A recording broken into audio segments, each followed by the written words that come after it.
এটা দেশের খেলা। এখানে আসলে এই ধরনের কোনো অ্যাটিটিউড হওয়ার কোনো সুযোগই নেই। সেখানে জিকোর মতো পরীক্ষিত গোলকিপার থাকা অবস্থায় যদি কোচ তাকে এভাবে যদি এভয়েড করে বা অ্যাবসেন্স রাখে, তো আসলে তাকে দলে রাখার কোনো মানে হয় না। এই ধরনের কাজগুলি যদি সে ইনটেনশনালি করে থাকে, তাকে জবাবদিহিতার ভিতরে আনতেই হবে। খুব ইন্টারেস্টিং একটা কথা বললেন যে গোলকিপার জিকো সাউথ এশিয়ার সবচেয়ে মানে নাম্বার ওয়ান গোলকিপার যাকে বলা হয়, তিনি সাফে বেস্ট গোলকিপার হয়েছিলেন, তিনি দলে সুযোগ পাচ্ছেন না। আমরা দেখতে পেয়েছি যে নারীর দলে কোচ পিটার বাটলারের সাথে কিন্তু সিনিয়র প্লেয়ারদের একটা দ্বন্দ্ব হয়েছিল। আবার এখানে কোচ হাবিয়ার কাবরেরা জিকোকে খেলাচ্ছে না, মিতুল মার্মাকে সুযোগ দিচ্ছেন, যিনি কিনা একের পর এক ভুল করে যাচ্ছেন।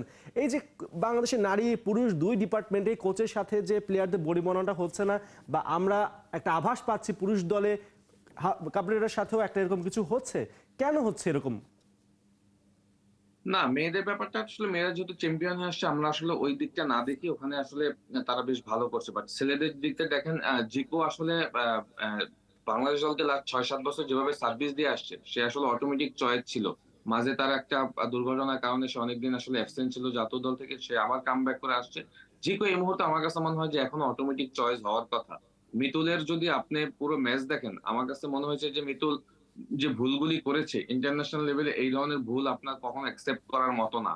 সেখানে জিকোর মতো আপনার ক্যাপাবল গোলকিপার থাকতে আমরা ধরে নিয়েছিলাম যে সেকেন্ড হাফে হয়তো জিকোকে সে স্টার্ট করাবে। বাট না, আবারও আমরা তো সেই শুনতে একই পেয়েছিলাম যে জিকোর সাথে কোচ ক্যাবরেরার একটা মানে শীতল সম্পর্ক চলছে, সেটার প্রভাব মাঠে কেন পড়বে?